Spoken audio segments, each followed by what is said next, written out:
Hey everybody, KC here. So you may remember that a few weeks ago, I did a piece about the running store in my town, Darien, Connecticut, where they have this unique community connection that is so deep that actually one of the former employees ended up giving part of her liver to a customer. And I was talking about how, their community connection, that was as great a community connection as I can imagine. Well, they've also done something else.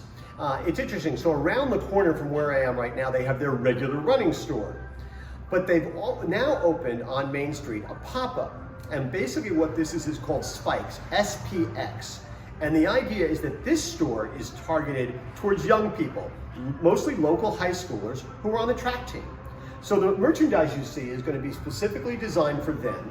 And as you walk over this way, you can see that the shoes that are on display are also basically for people who are running track. And the idea is this is only going to be open until late September so that people on the track team can actually congregate here. They have what they call Spikes Nights. Then they're going to close it and they'll reopen it in the spring for spring track. And this is a really interesting recognition. First of all, targeting it as a specific demographic, understanding that maybe a traditional running store may have less appeal than something more specialized. But then also just kind of building the whole thing around a specific ethos. The idea that track runners are different than, well, let's say runners like me who plod along trying to do 16 and 20 miles a week. They have a very specific orientation. So build something different, build something special.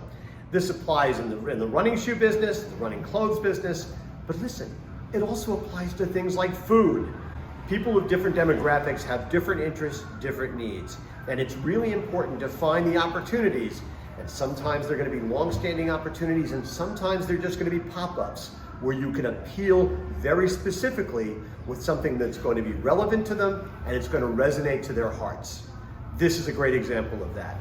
Anyway, that's what's on my mind this morning. And as always, I want to hear what's on your mind.